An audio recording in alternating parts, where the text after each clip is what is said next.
Hey, I'm Danny here with IndustrialSage. We are on location at ProMat in Chicago 2019 to check out all the new innovations and the products that all the manufacturers and the cool industrial automation companies are rolling out with. So stick with us. We're going to talk to a couple of them, see what they've got going on. We're going to talk about robots. We're going to talk about industrial automation. We're talking about a lot of really cool, crazy things. You don't want to miss it.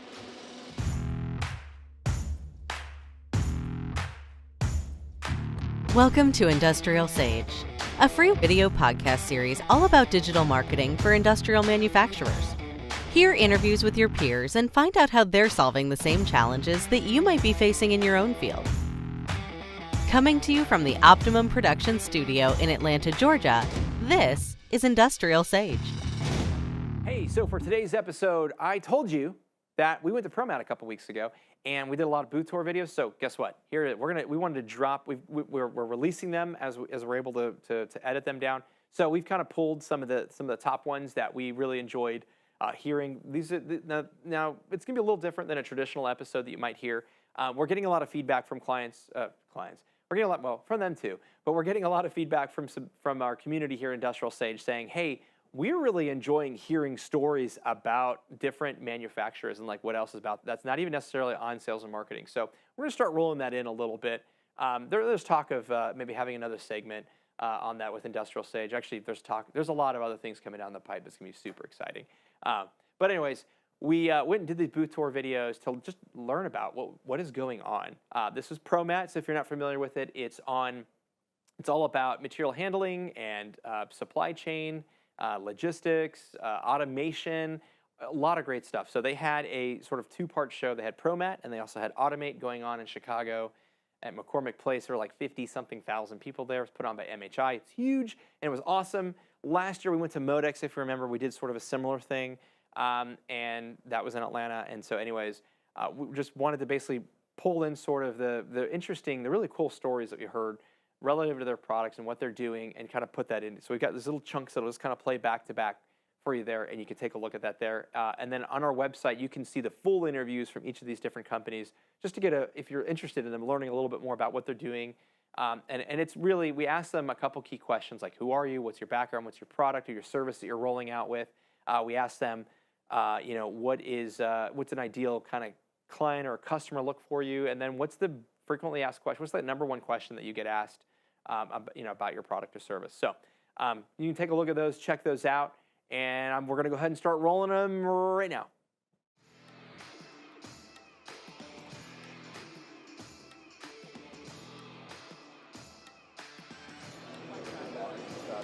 So I'm here with Bhaskar Chopra from Siemens. Bhaskar, thanks so much for taking some time. Familiar face on IndustrialSage. Been on a couple times. We met at MODEX last year. Yep. So last year being what, 2018? Yep. And then and also you came to the studio and we did on camera. We did an interview there. So in the studio. So thanks for letting us come check you guys out over here. Absolutely. Yeah. All right. So for those who aren't familiar, obviously I think most people are familiar with Siemens, but maybe not in the sense of your material handling capabilities. Yep. Maybe talk to us a little bit about that. Yep, so we are a pretty large company, and this part of Siemens, we are the digital industries division of Siemens. And within digital industries, we have a group focused on providing material handling solutions. So what we're showing here is all the component level things that we have within our portfolio that can help material handling OEMs, system integrators, and end users come up with the best distribution center that they need. We've got everything from simulation software to hardware components to networking components, and that's kind of what we're showing off in our booth today. Yeah, all right, excellent. So are there any particular key industries where you feel that you have a sweet spot in, or is it just kind of more general? I think that's where we really do excel within the material handling sphere. Material handling by itself is not really a vertical. It goes across a lot of different horizontal industries. We have products and components that can really fit into just about every single niche of this market, from cold goods storage to fulfillment centers to large-scale distribution centers, even to some tire handling, some of the very niche industries. We've done a little bit of it all in the past. Right. This isn't new to us, and this is kind of what we're trying to show, that this is something that's right in our sweet spot. All the different industries surrounding material handling equipment. All right, excellent. So what are those key points of differentiation between you and other material handling companies and integrators? One thing that I really like to talk about is beyond just the hardware capabilities that we have, For the last 10 or so years, we've acquired about $10 billion worth of companies and integrated them into our overall Siemens portfolio and established a very good software simulation business.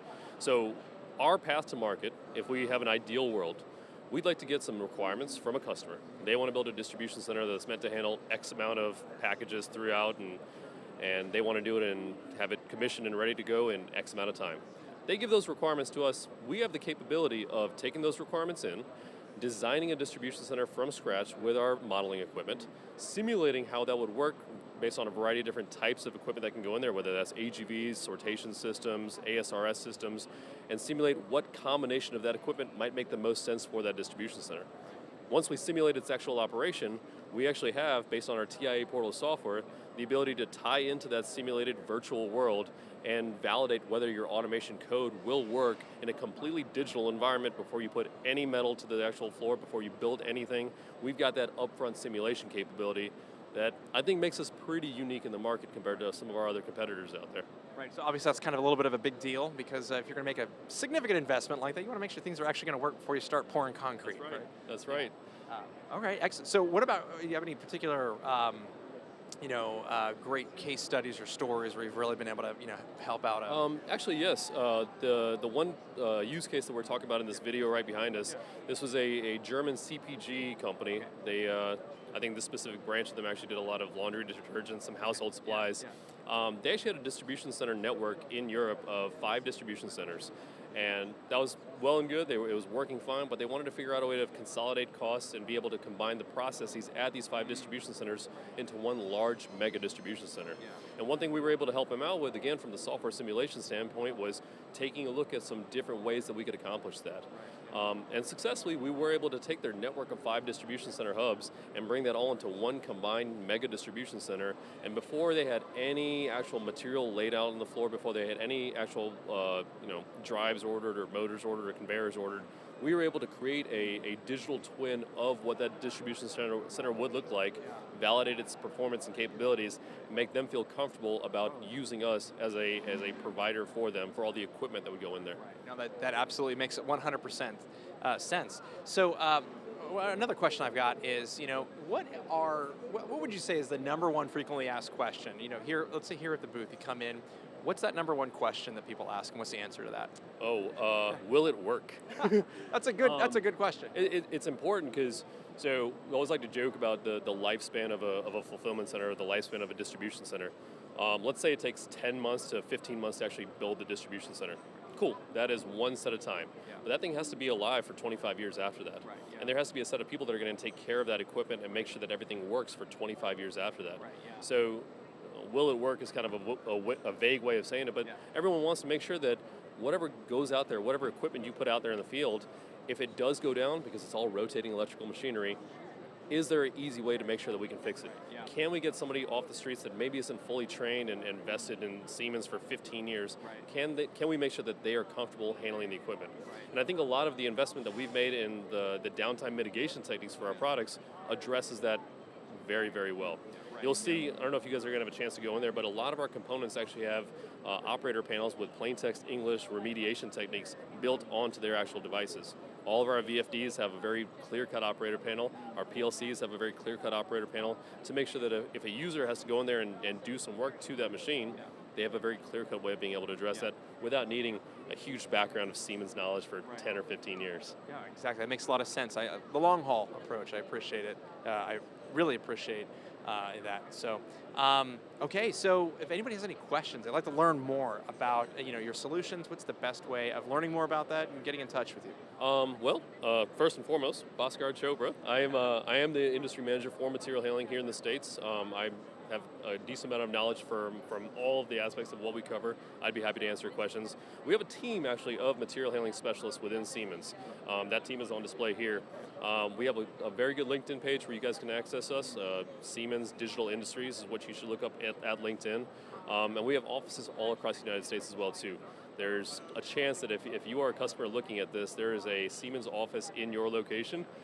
Just get in touch with us and we'll be able to put you guys in touch with the experts that can help you all out.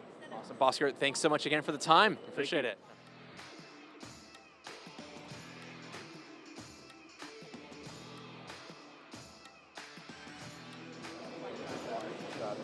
So I'm here with Kevin Reeder from Canop. Kevin, thank you so much for joining us today. Great to see you, Danny. All right, so for those who aren't familiar with Canop, which there's probably like very few people, most people know Canop, but tell us who Canop is and what you do. Well, Canop is about $1 billion company now. We are experts in supply chain, digital supply chain particularly, and heading towards digital value chain. But we build end-to-end warehousing, distribution, and fulfillment centers that are, in general, pretty automated, and we provide software. We have about 4,000 people, and 1,000 of them are involved in warehouse control systems, warehouse management systems, and building control towers for operations management. All right, that's awesome. So this digital transformation is a big thing. Talk to me a little bit about some new product innovations that you've got coming out that you're debuting here. Well, we have what we call Evo Plus. Evo Plus is a shuttle system technology that brings totes or cartons out to order picking stations, and those stations could be fully automatic, semi-automatic, robotic, could be palletizing, or it could be picking each parts for e-commerce. Okay, gotcha. So let's talk about particular verticals. Where would you say are your sweet spots? Well, across all our verticals, we're quite strong. Grocery, retail, pharma, healthcare. So we're strong across those, fashion and apparel, so on. Yeah. Okay. Now, talk to me about some customer success stories where you've been able to roll out some solutions. Do you have any customer success stories? We have a few. You have a few? Okay. All right. Yeah. Well, let's talk about grocery for a second. Yeah. We're building large-scale grocery distribution facilities now that handle up to 220,000 cases a day out using the Evo system technology. And on the other end, we're rolling out an agreement with Takeoff Technologies to launch 50 initial sites for e-commerce grocery, and that's with some of the nation's largest grocers. So we expect that to grow significantly, and that's the beginning part of the tipping point, we believe, of internet grocery.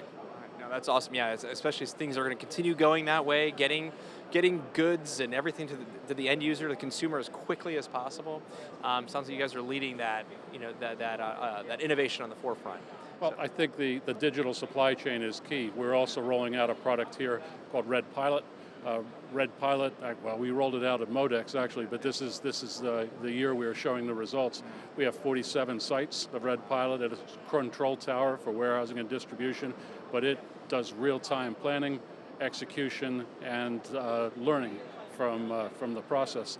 And it's shown to have about an 8% reduction in operating costs, so it's pretty staggering. That's very staggering, absolutely. So what would you say your top question that you get asked here on the trade show floor? You come in and talk, I can't talk.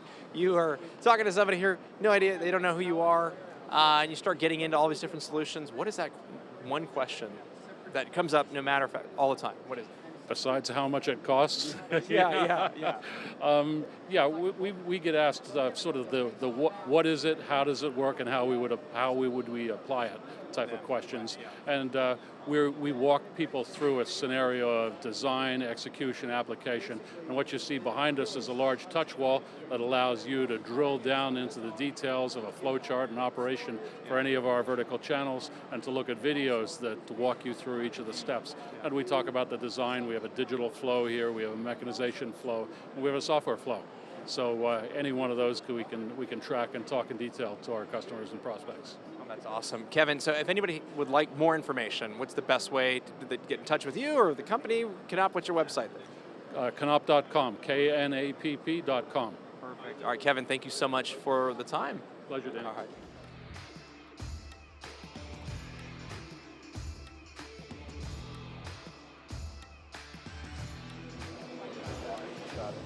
I'm here with Andre Marshall from Doosan Industrial Vehicles. Andre, thanks so much for spending a little bit of time with us. Sure thing, I'd love to. So, all right, tell me, for those who aren't familiar, Doosan obviously is a very big company. Yes. Industrial vehicles, I'm gathering by the forklifts behind us. You guys do forklifts here. So. We do. All right. So, what would you say? We'll start kind of high level. Would you say are points of differentiation between these versus other competitive products? That's a very good question. I think if you look at forklifts in general, it's a lot of them are pretty much they look the same. but everybody focuses on one thing or the other. Right. We at Doosan, basically, we look at the overall performance of the truck. So we are looking for something that delivers in terms of power and lift and lowering speeds, but also we're looking for something that lasts in terms of durability. Yeah. So you'll notice that Doosan is oftentimes related to performance, reliability, durability. Those are the key things that we have. All right, great. Well, that makes sense. Got any new products? What's We new do, here? We do. Actually, we got a pretty large lineup of products that are relatively new. We have our G45S here, which is a dual fuel unit. She's a 10,000 pound unit. One of the key things that's new about her is that she's dual fuel, meaning she runs on LP as well as on gas. So depending on the customer, whatever their fuel preference is, they can choose between those two things. Okay, all right, excellent. Here we have actually a completely new model. This is a GC35. She is a gas cushion truck. She resides basically in the Class 4 area. A Class 4 type of product is an engine truck that operates in a warehousing environment. Our 9 Series basically has replaced our 5 Series. And some of the key features, if I talk about it. Here, I'll flip around on this side so I can hear you. Yeah. So some of the key features is that we've completely redesigned this unit. So starting with the frame, we've basically shortened her overall width by roughly 3 inches. Okay. What that does is it makes her navigate far better and tighter turning radiuses, which is absolutely critical in our warehouse environment. You know, because more and more racking goes up and the aisle widths are shortening. Yes, absolutely. And therefore she's designed to accommodate that. The other thing also is we have a boxcar edition. The big difference of a boxcar and a standard truck is that you see that the counterweight is far shorter and higher. What that allows for is for a bigger truck like this to navigate better in a train wagon environment where the navigation space is very tight, or if we're looking at something like in the paper industry, where oftentimes, you know, you got very tight turning radiuses when you're dealing with paper or paper rolls, that type of thing. Well, I would say, what is, when you're talking to people about this, or whether it's this product or any of the other versions you've got, what's the number one question that you get asked all the time? Well, one of the questions is always like, it could be price, but in many instances, it's not only price. Customers are oftentimes looking at the lifetime cost of a unit, right? Because price is one thing, but that's the initial purchase. They want to know, okay, what is the cost for servicing? One of the key things that actually Doosan can differentiate itself in terms of the overall long-term value of the truck is also our oil-cooled disc brakes. So Doosan is probably known across the industry when it comes to forklift trucks for its oil-cooled disc brakes. These are standard across all of our forklift lineup. And with oil-cooled disc brakes, you're significantly reducing the cost of the lifetime in terms of replacing brakes. Oil-cooled disc brakes typically, because they are in a oil environment, they're being kept cool. There is less wear and tear on the discs, and therefore, generally, our oil-cooled disc brakes will easily last roughly 5 years, if not more, or 10,000 hours, if not more. If we compare that to competitive brakes, which are shoe brakes, oftentimes you'll have to replace roughly 2 to 3 times in that time period. Okay, that's a savings. That's going to help a lot. Also, keep your uptime. I mean, you're saving thousands of dollars. It could be anywhere from almost to $3,000 in lifetime value right there. There you go. That's a great reason. Well, excellent. Well, listen, Andre, I really appreciate the time. And if anybody would like to learn more about any of your products and Doosan, any of the fleet that you have, you've got quite a few different models here. What's the best way? Where should they go? Come visit our website, doosanlift.com. All right, doosanlift.com. That's where you can go check out all the different products they've got here. Andre, again, thanks so much. I appreciate the time. It was a pleasure.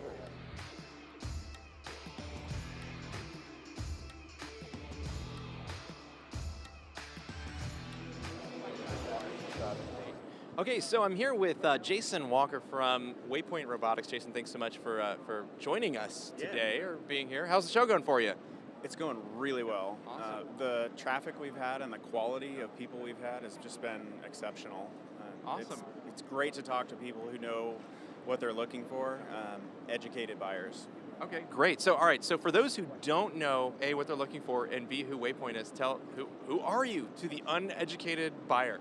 Yeah, Waypoint Robotics designs and manufactures autonomous mobile robots in New Hampshire.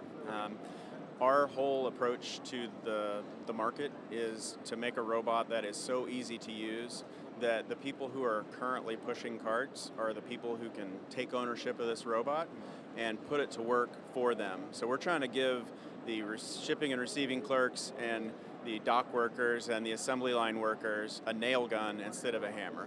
That makes a lot of sense. So what are some specific concrete applications who a dock worker might be able to use, to help increase their efficiencies, or what are some of those pain points that your product addresses?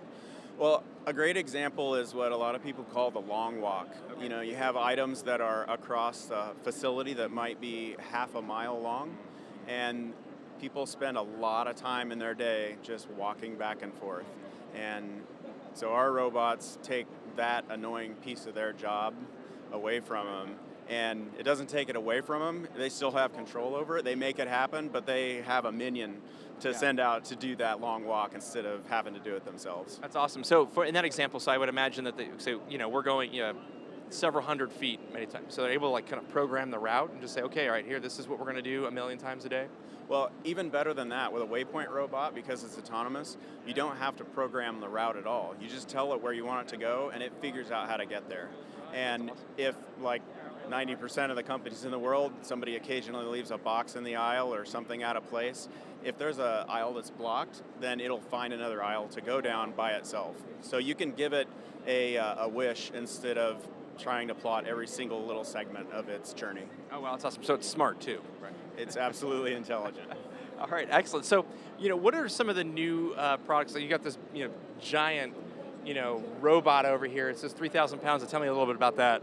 Yeah, so that product is called Mavic, and Mavic is short for Mega Vector 3000. Our standard product is Vector. We have a 300-pound version, and we have a 600-pound version of Vector, but we have a lot of customers who have been asking for the same thing, only bigger. And so we made a 3,000-pound capacity version of Vector. And the user experience is just as great with Mavic as it is for Vector. Wow, that's awesome. So you can drop some pallets on there and move them to the loading dock, and away you go. Yeah, we have customers that say, we have a water spider application, we need to deliver these parts to the assembly line or these kits, but then we also say, they're like, well, we also have engine blocks and transmissions, and we want to do that the same way. And then we also have a surprisingly high number of folks who want to do mobile manipulation at a really big scale. So we've put arms on Vectors and other robots many times in the past, but people want to put big arms on big robots, and so we made this platform to make that possible. That's awesome. So we kind of went through a couple of use cases, but who are some ideal type customers that could really benefit from this? I think our sweet spot are the small to mid-size enterprises we think a lot about manufacturing in particular, where the work changes on a day-to-day basis, the material changes, the patterns of worker movement changes. We deal really well with that variability and with that uncertainty. And so for the folks who find that robots are just, other robots are just too rigid, you have to call in an expert to reconfigure them. We've really built for the people who say, I've been running my machine shop for 50 years, everything works great except for that long walk, and I can't find enough people to push carts.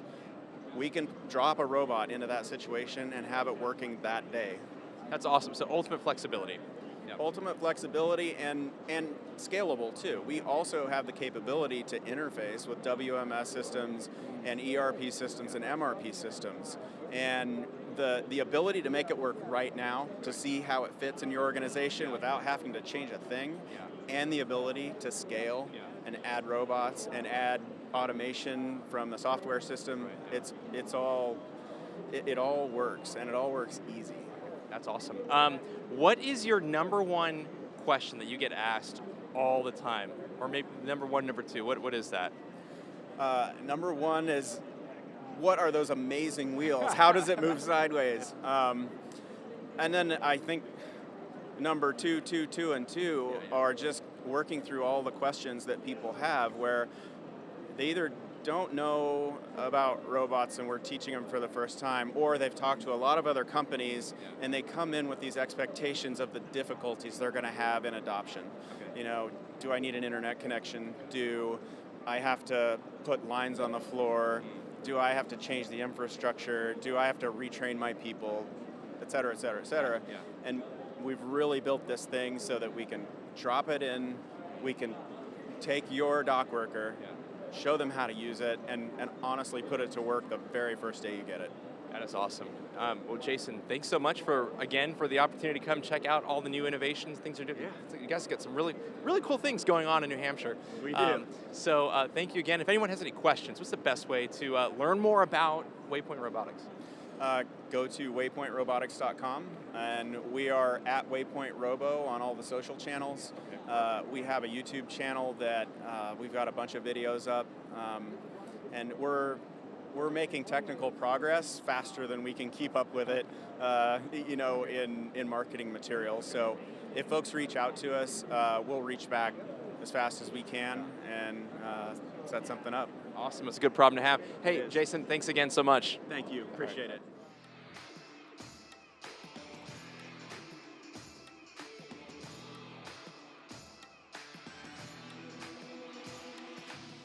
All right, so there you go. So that was our recap, or just a couple little teaser, if you will, snippet of some of these interviews we've got. If you're interested and want to check out the full ones, again, we've got them on our website. I don't know where, they're somewhere. We'll have a link in the video and inside this blog article. They'll probably be under resources, something like that. Rika, where are they going to be? Yeah. Resources? Okay, resources. And there'll be a tab underneath there, and it'll probably say ProMat Interviews 2019, something like that, I'm guessing. All right, so that's where I'm not guessing, that's where they're going to be. So you can take a look at those. We're going to keep rolling out with more of them. So that's it. That's today's episode. Thanks so much for listening or watching. If you have any questions, we'd love to answer them for you. IndustrialSage.com/questions. If you're listening on any of the podcasting channels, please, we'd love a review or a rating. That'd be awesome. We'd love that. Social media, hey, please share our stuff, like it, share it, comment, engage in the community.